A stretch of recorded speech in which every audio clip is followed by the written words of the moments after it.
Hello everyone. So today's topic is light therapy and repetitive transcranial magnetic stimulation. सबसे पहले हम लोग light therapy देखते हैं। तो लाइट थेरेपी में पेशेंट को एक लाइट सोर्स के आगे रखा जाता है। इसका दूसरा नाम है फोटोथेरेपी, ठीक है, जिसमें पेशेंट को लाइट से, आर्टिफिशियल लाइट से एक्सपोज कराया जाता है, जो कि किसको ट्रीट करने में हेल्प करता है, सीजनल डिप्रेशन। ऐसा होता है ना कि कुछ पर्टिकुलर सीज़न में पेशेंट्स में डिप्रेशन स्टार्ट होने लग जाता है, तो उस टाइम इन पेशेंट्स को लाइट थेरेपी दी जाती है, जिसमें पेशेंट को एक आर्टिफिशियल लाइट सोर्स के सामने रख के उनके आइज़ में मतलब एक्सपोज कराया जाता है, जिससे क्या होता है, उनका सीजनल डिप्रेशन कम हो जाता है। अभी हम किन किन पेशेंट को दे सकते हैं, जिनको बुलीमिया है यानी कि ईटिंग डिसऑर्डर, जिसमें पेशेंट बिंज ईटिंग करता है, देन उसको वॉमिट आउट करने की कोशिश करता है, या फिर लैक्सेटिव अब्यूज़ ये सब करता है। स्लीप मेंटेनेंस इंसोम्निया है, जो पेशेंट्स अपनी स्लीप को मेंटेन नहीं कर पाते, नींद नहीं आती उनको, और सीजनल डिप्रेशन वाले पेशेंट्स को। अब इसके एडवर्स इफेक्ट क्या क्या हो सकते हैं, जैसे कि नोज़िया, आई इरिटेशन, हेडेक।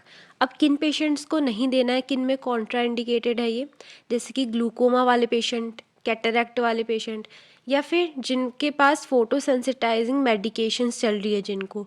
ये क्या कौन सी मेडिकेशंस होती हैं, ऐसी कुछ मेडिकेशन जो हमारे स्किन को बहुत सेंसिटिव बना देती है यूवी रेडिएशन से, ठीक है। तो काफ़ी सारे कॉम्प्लिकेशंस हो सकते हैं, इसलिए हमें ग्लूकोमा, कैटरैक्ट एंड ऐसे पेशेंट्स को नहीं देना है जिनको फोटो सेंसिटाइजिंग ड्रग अभी प्रिस्क्राइब की गई हैं।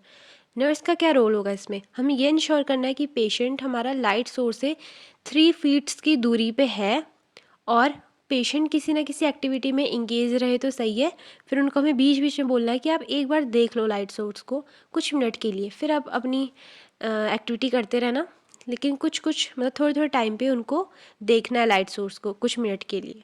और ये ड्यूरेशन कितनी होगी इस पूरी थेरेपी की, ये होगी 1 to 2 आवर डेली, ठीक है। तो इतनी थी हमारी लाइट थेरेपी।